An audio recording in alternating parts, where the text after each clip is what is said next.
Hey, I'm Super. Welcome to the Monkey Farm. I am going to be talking here about a bit of my personal nerd origin story. Recently, the Funko Company came out with a variant Spider-Man in a form that he took in late 1989 and early 1990 for a very brief period, about 3 months or so, of Captain Universe. And I'll get back to what that is exactly because a lot of you are going, I don't know what that means. I got this particular useless piece of plastic, and while I was showing it to my wife excitedly and explaining to her why this specific version of the character was important to me, because she was asking, like, why this? Not in like a bad way, not like a, like, I don't mean like she was like, why did you buy this dumb thing? I think she genuinely was asking me, like, why is that important to you? And while I was explaining that, I was partway through nerd babbling, and she goes, you should do a video about this. And the more I thought about it, the better the idea got. So thank you, my love. You are the best. I love that you encourage my nerdiness. Seriously, I have the best wife. You might also have the best wife, I don't know, but mine's the best. So 1989. I was in 8th grade. I'd just turned 14. Yeah, I'm old. So I tied an onion to my belt, which was the style at the time. No! Anyway, I've always loved reading science fiction, fantasy, superheroes, all your standard nerdy stuff. But while I had grown up reading comics as soon as I could read words on a page, I never really followed a comic character or a storyline. I'd get a random issue of Batman or the Hulk or G.I. Joe or something, but I didn't really seek out the next issue of those things for continuing stories or anything. That just didn't occur to me. I saw movies like, the first two Christopher Reeve Superman flicks, the Incredible Hulk TV show, Wonder Woman, the TV show, various cartoons of all these characters, and the Super Friends reruns of the 60s Spider-Man cartoons, the 66 Batman live action series, and then the Spider-Man and His Amazing Friends cartoons that were on Saturday mornings in the 80s. So I knew Spider-Man, his origins, his powers, etc., sort of. I think pretty much anybody that grew up in my time or after kind of knows things like that, like, why Spider-Man is Spider-Man or why Batman is Batman. Nobody, and this is a thing to say to people who are trying to make new movies of these various characters, like, you don't need to retell us that particular story again. I never want to see Bruce and Martha Wayne getting shot to death in an alleyway again. I don't need it. I already know who Batman is. Everyone knows who Batman is. You don't need to explain anymore. Please stop. Anyway, sorry.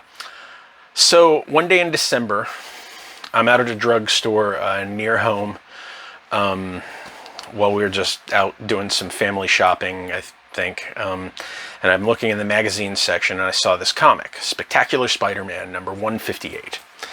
And the cover of it had a picture of him in the foreground with a villain in the background called the Trapster, who I'd never heard of at the time. And it simply said, "This is it, Spidey goes cosmic." And I had no idea what that meant, but I did have $1, so I bought it. This was back when you could buy a comic book for $1. And that was the beginning of decades of reading and following these stories.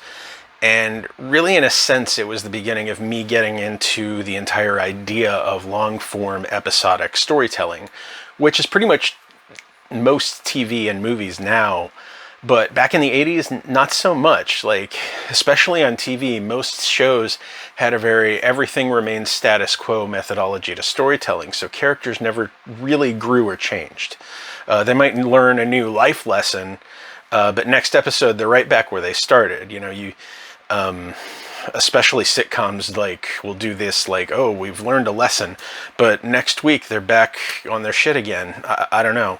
Anyway, so as a side note, the Cosmic Spider-Man plot was a smaller part of one of Marvel's earliest attempts at a company-wide crossover event.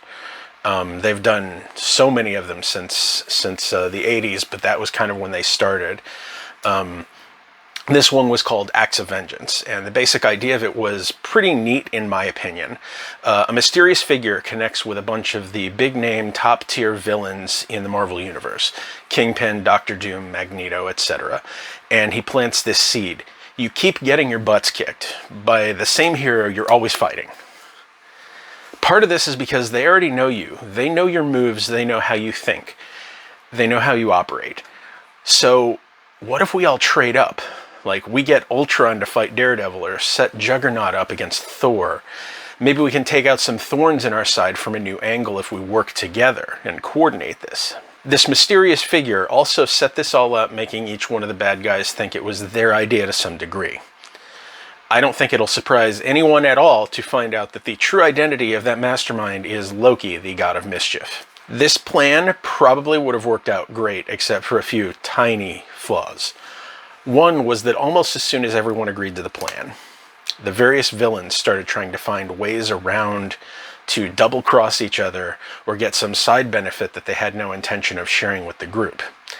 In the most notable instance, one of the villains absolutely hated another one, which was probably one of the most awesome parts of this entire crossover. See, Loki and some of the others seemed to not understand or comprehend that Magneto, noted Jewish Holocaust survivor, was in no way going to happily work with the Red Skull. It's even rumored that Mark Grunwald, who was writing Captain America at the time, specifically wrote in a side plot in his book because he was pissed that the others at Marvel hadn't thought about how much that didn't make sense. So he created a story in which Magneto literally busts into Red Skull's office and says, "Hey, so are you the same Red Skull who worked for Hitler? Are you a Nazi?" Asking for a friend. And Red Skull essentially says, "Yeah, that was me, but you're a villain too, so we're all good, right?" They were not all good. So Magneto kidnapped the Red Skull, locked him in a pit with a bare minimum of bread and water, enough to just barely keep him alive, because Mags didn't want to just kill the Red Skull. He wanted him to suffer first because Magneto hates Nazis, unsurprisingly. And the Red Skull was so much of a Nazi that he literally stopped working for Hitler because Hitler wasn't extreme enough. He stated this in multiple issues of Captain America over the years, and still somehow he seemed surprised that the Marvel Universe's most notable, prominent, and powerful Jewish Holocaust survivor might not like him. It was just a nice touch, I thought, of remembering where your characters came from and the real world stuff that they're inspired by. And a Nazi gets locked in a dark hole in the ground, so what's not to love? The second reason that the Acts of Vengeance didn't work out so well was Spider-Man. It started out kind of promising for the villains. They sent Graviton, usually an Avengers foe, after Spider-Man, and he kicked Spidey's ass. He literally dropped a building on Spider-Man and nearly killed him. So Peter Parker was a little demoralized by that. And also he was dressing like this for some reason, and that would make anyone sad, I think. That was the previous Spider-Man issue to the one that I bought. Spectacular 158 had the bad guys trying to finish Spidey off by sending a guy named the Trapster in. He was usually a Fantastic Four character, but his whole thing was basically that he had a really big glue gun he would shoot at people. As with Graviton, he kicked our friendly neighborhood etc's ass and leaves thinking he killed him. Now is the point in the story where the cosmic power comes in. Peter's in college and doing work part-time as a lab assistant when he's not fighting crime. So he goes to his day job there, and that day that involved him getting loaned out to another professor who's doing experiments with some mysterious energy source that he's found, and they don't know what it is. And in the course of all this, Peter gets accidentally zapped with this machine and starts to manifest more powers than he had before, and enhancements to the powers that he had already had. It's at this point that the Trapster comes back because he'd been told he needs to get proof that Spider-Man's dead, so he goes to try and find the body, which he thinks is in the harbor. Instead, he comes across a very alive web-slinger. They fight. Spider-Man utterly humiliates him in this new fight due to his new powers. Like he can now turn his web fluid into a giant hand and grab things with it for some reason. And he finds out in later issues of the storyline, his powers now and ability to take hits that should kill him are seemingly limitless. He seems to be basically invincible. The issue ends with a crowd of people saying, "I didn't know you could do that," and Peter being like, "Same, I didn't know why I could do that either. What is going on here?" And that was kind of the hook for me. It gave me a mystery that your average issue of Spider-Man normally doesn't. Why did he have this new power? What was this mysterious energy source, and where was all of this going? Because clearly there was some kind of plan. Over the course of several more issues, he starts to manifest more powers, like he's fighting Magneto and can't get to a location because it's out in the middle of the ocean where there are no buildings to climb or swing from. And he just thinks, it's too bad I can't fly. At which point his body spontaneously floats into the air. So he starts to get a little worried about the source of the power. What might happen if he lets loose with it too much and accidentally hurts someone? It's essentially just a larger version of the usual theme of Spider-Man. With great power comes great responsibility. Crumbs? What, really? Okay, whatever. I've said this line too many times and messed it up. But how do you deal with that responsibility when it's so much infinitely bigger than you and you don't even know why? There are cool bits of lore within these issues that I didn't appreciate until later on when I understood a lot of the lore better. Like Dr. Doom reprograms a robot that's called Tess-1 to attack Spider-Man at one point. And Tess-1 is a really semi-obscure Captain America reference from years before. It's a robot that was secretly created by the government to hunt super soldiers just in case the super soldiers ever went rogue and needed to be taken down. And that was also at a time when they assumed that they would have more than one super soldier. So they wasted a lot of resources on that robot. Anyway, Spider-Man fights everyone from Magneto to the Hulk during a period when the Hulk was gray and intelligent, but not really a good guy. Magneto only fights him because he's wondering whether Spider-Man might be a mutant, and if he is, Magneto wants to recruit him to his side for the coming species war that he believes is imminent. Dr. Doom hatches a series of plans to try and siphon off some of this unknown cosmic power from Spider-Man, which never quite works out for him. Something just seems to always be getting in the way of his plot there.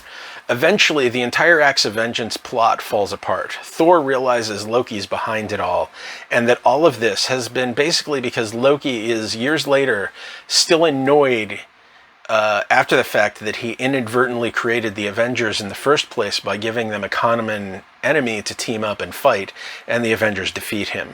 But in a final act of anger over losing, he's just sulking, and just in this one last thing, he takes control of some experimental Sentinels, which is referenced as prototypes for the Nimrod program, which is a fun reference for X-Men nerds. He then magically merges the three of these Sentinels together into the Tri-Sentinel and sets it loose to cause mayhem. It immediately heads for a nuclear power plant to cause a meltdown, which would result in catastrophic loss of life. Spider-Man goes to follow up, but is right at that moment zapped again by that same machine that had started this entire cosmic power thing. And it's revealed that somehow the initial zap had coincidentally occurred at the exact same moment that something called the Enigma Force foresaw this nuclear plant issue and chose to send the power of Captain Universe into Spider-Man. The machine zap causes him to get the powers, but not the awareness of what they were or why he was given them, because usually those things all come together when someone is imbued with that power. The second zap of the machine that he gets here fixes this and gives him the instant awareness of what his powers are, where they came from, how to use them, etc. Prior to this story, the Captain Universe powers and the Enigma Force existed in the Marvel comics, but was a little more obscure unless you were an avid reader and happened to be familiar with the few random appearances of it. It's been used a lot more after this, but this story is probably the most well-known, and it certainly was my first exposure to it. Anyway, essentially the Enigma Force searches the universe for catastrophic threats and imbues a chosen individual with the powers of Captain Universe temporarily to prevent whatever threat exists. And that ranges from things like superheroes who already have powers to, I believe there was an issue one time where the Captain Universe powers got imbued into a random dog somewhere to save people. It's pretty weird and random sometimes. It's a strange story and a strange power. But once Spidey gets the awareness of what the power is and why he has it, he uses it pretty quickly to obliterate the Tri-Sentinel. He literally turns it to dust. The second that happens, he immediately goes back to normal and loses all of the cosmic power since the threat's been eliminated.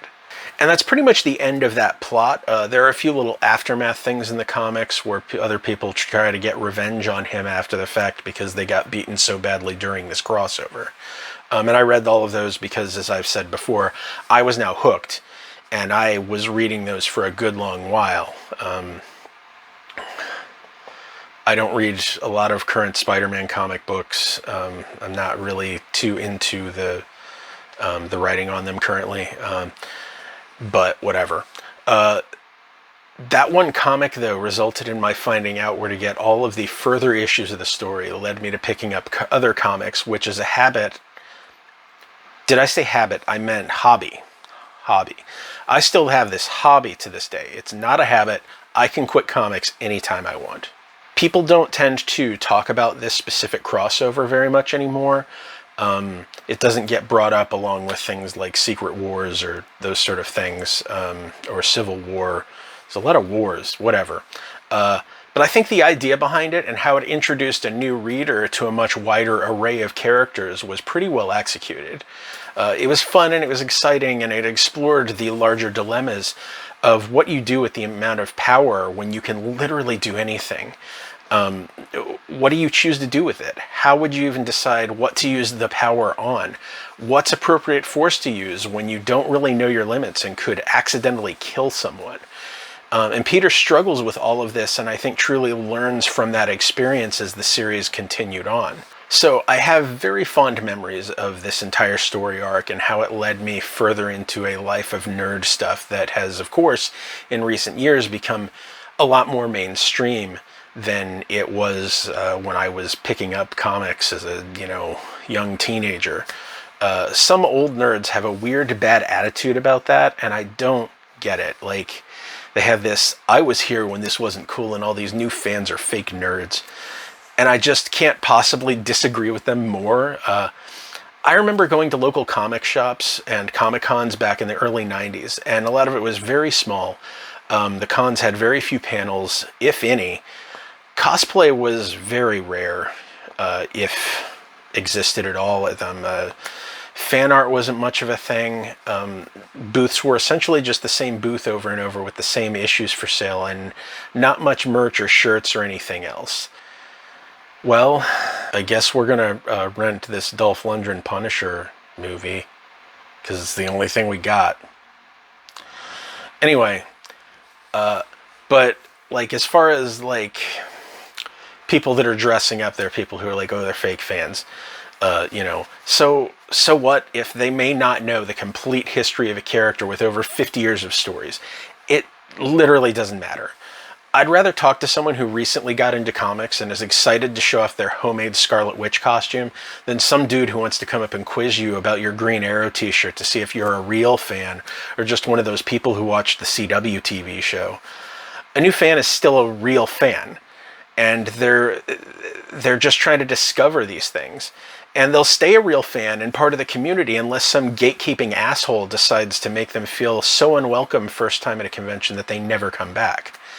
And that would be a real shame. I ran into a girl at a convention a few years ago in a full gender-bent Silver Surfer costume. And she'd clearly worked very hard on getting the makeup on her skin and the color of the fabric to match up. She had made her own like surfboard prop for it that was also all matched up, and it was all silver, and she had like meticulously done the makeup for it. And it looked great. It was clearly a labor of love, and she was enjoying herself. And I have no idea how many issues of Silver Surfer or Fantastic Four she'd ever read, and it doesn't matter if the answer to that is 0, 2, or 200. I think that the Acts of Vengeance is still a fun crossover story that holds up pretty well. I just recently reread the entire thing when I was sort of setting up for this video to just have it all fresh in my mind. The entire run of it is available on the Marvel Unlimited app, which I'm not being paid to promote at all. I'm not being paid for anything, but I've gotten a lot of enjoyment out of it and being able to read decades-long runs of several titles in the Marvel catalog. So I think it's worth checking out if you read a lot of Marvel stuff. Same with the DC Infinite app, though I find the search and browse functions on that app a little less user-friendly. Anyway, so that's why I have this piece of useless plastic on a shelf in my living room. I hope you enjoyed listening to me ramble about it. If you want, you can like or subscribe to my channel, and you can leave me comments on topics you'd like me to talk about into a camera if you want. Either way, thanks for coming to my meltdown.